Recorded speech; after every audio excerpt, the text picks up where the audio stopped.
Oncle Bob vit seul. Sa femme est morte l'année dernière. Son fils s'est marié, puis il est parti s'installer dans l'Ouest. Oncle Bob s'ennuie un peu, mais ça va. Il cuisine plutôt bien. Ses fèves au lard sont toujours à point.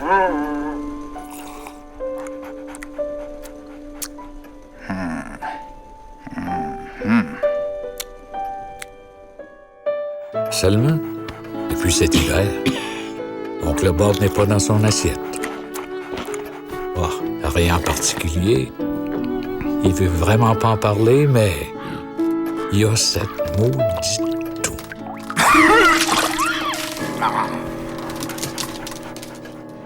Pendant qu'il s'affaire à nettoyer son dégât, il remarque que le facteur passe un peu plus tôt que de coutume. Encore des factures, se dit Oncle Bob. L'hiver a beau tirer à sa fin. Bon sang, on est presque au printemps. Mais la neige continue de tomber. C'est pas que l'oncle Bob déteste pelleter, mais il y a quand même des limites. Tout à coup, il ressent une douleur intense à la poitrine. Une douleur jusque-là inconnue.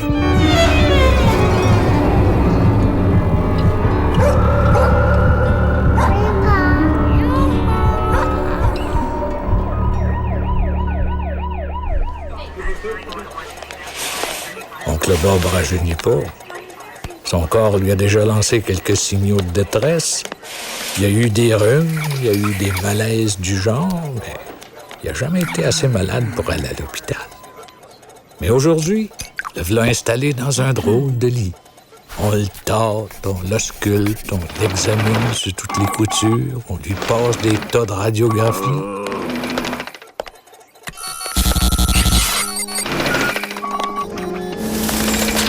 Il est loin de se sentir à l'aise, ça, c'est sûr.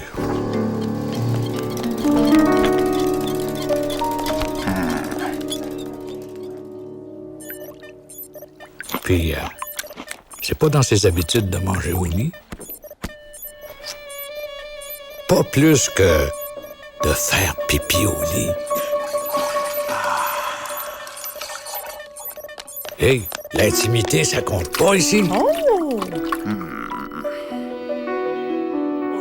Oncle Bob se retrouve dans une grande chambre avec d'autres épagés. Ils sont tous malades eux aussi. Et il semble être ferme. Sauf les jours où son voisin de lit, Victor, reçoit de la visite.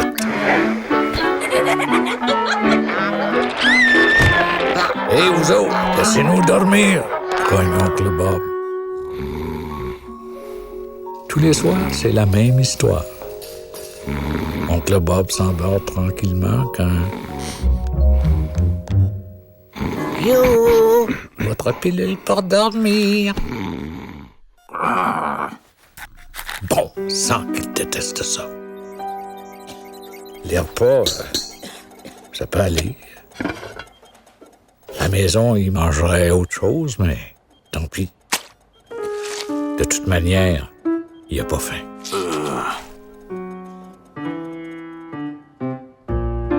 Quand ils apprennent que l'oncle Bob est à l'hôpital, ses amis lui apportent des tas de choses qu'il ne peut pas manger. Hein?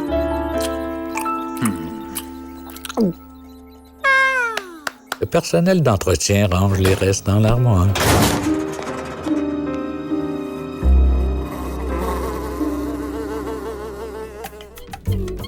Les gens lui envoient des fleurs. Trop de fleurs. L'odeur de lys lui donne mal à la tête.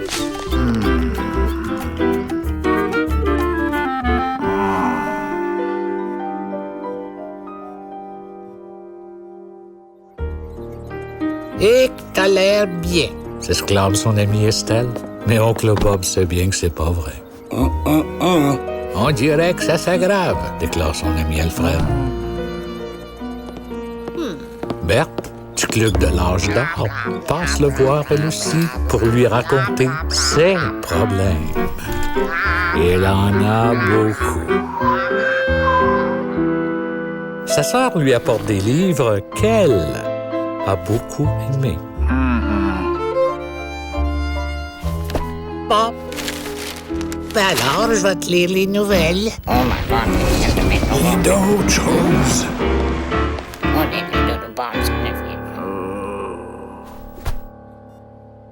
Ses amis commencent à s'inquiéter. C'est alors qu'Estelle se rappelle qu'il aime la musique. Blanc, blanc, blanc, blanc, blanc.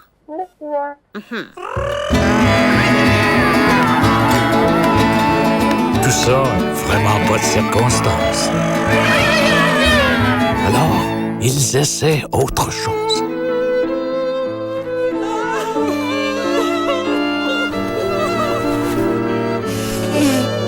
Quelle tristesse!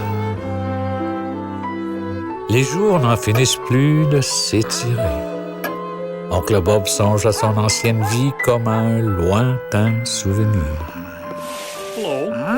Un jour, le travailleur social vient lui demander ce qu'il prévoit faire à sa sortie de l'hôpital.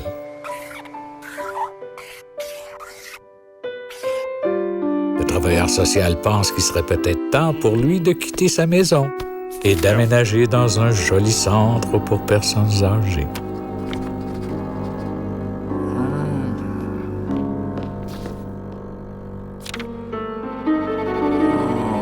Mais oncle Bob se dit qu'il aimerait mieux rentrer chez lui et reprendre son petit train-train.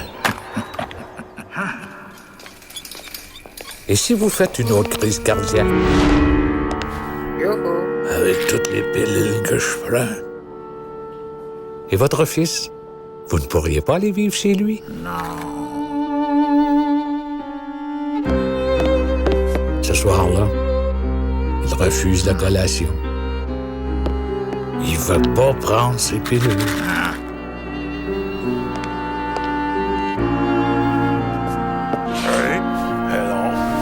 Il n'a pas envie de parler à Victor. Personne ne sait comment lui remonter le moral. Ni ses amis, ni les infirmières, ni les médecins. Puis un jour, son fils Robert fait le voyage avec son épouse et leur petite fille Angela pour voir comment va l'oncle Bob.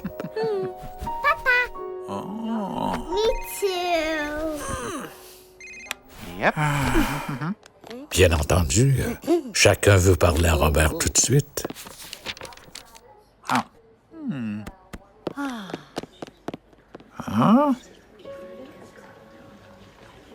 Personne ne se préoccupe de l'oncle Bob et d'Angela.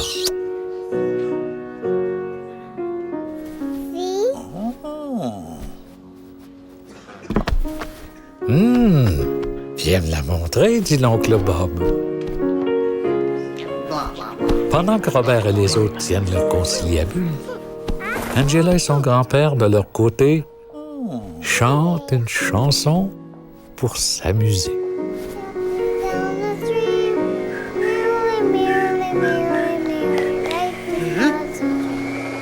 On descend du lit, mademoiselle, ordonne l'infirmière.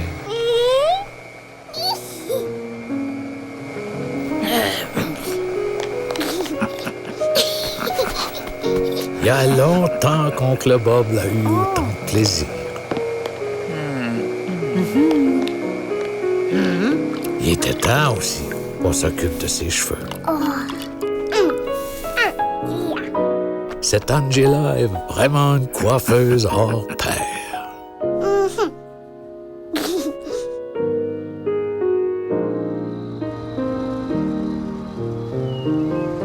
Après quelques semaines de visite d'Angela et de sa famille, oncle Bob commence à se sentir beaucoup mieux.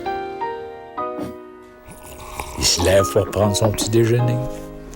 Il mange même son gros bol de gruau. « Il faut que je reprenne des forces, dit-il.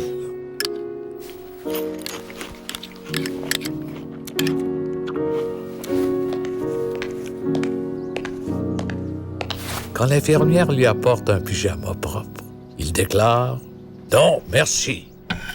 Aujourd'hui, je m'habille. »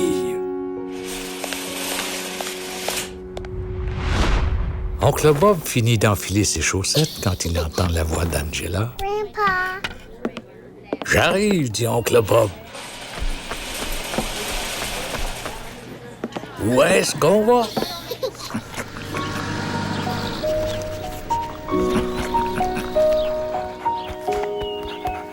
La vie semble vouloir reprendre son cours normal.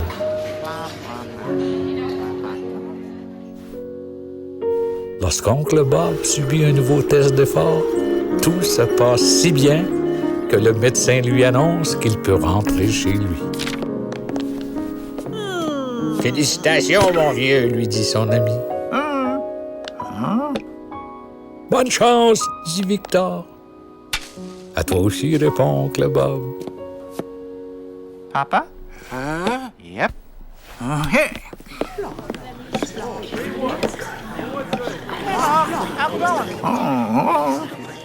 Et c'est ainsi qu'il quitte l'hôpital pour regagner la petite maison de l'oncle Bob à la campagne.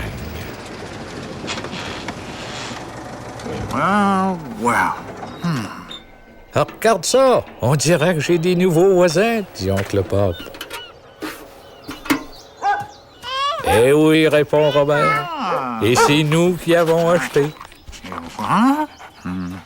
Ouais, dit son fils. On va être tes nouveaux voisins.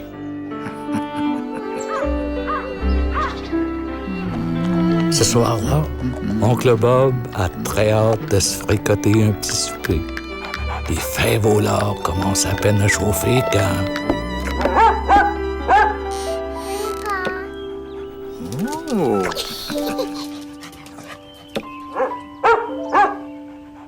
Eh bien, entre, dit oncle Bob. Et mine de rien, comme ça, très simplement, ils passent tous ensemble une bien belle soirée. Oh, how lovely is the evening, when the bells are sweetly ringing,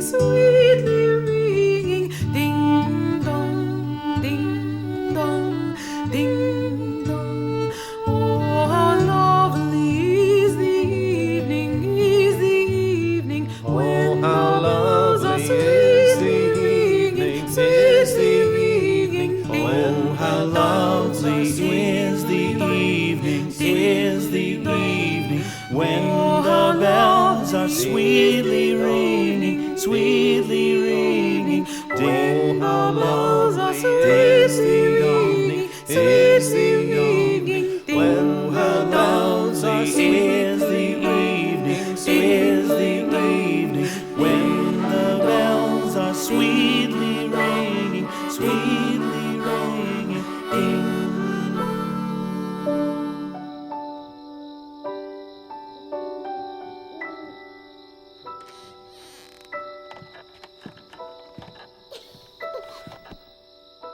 Night, Dad.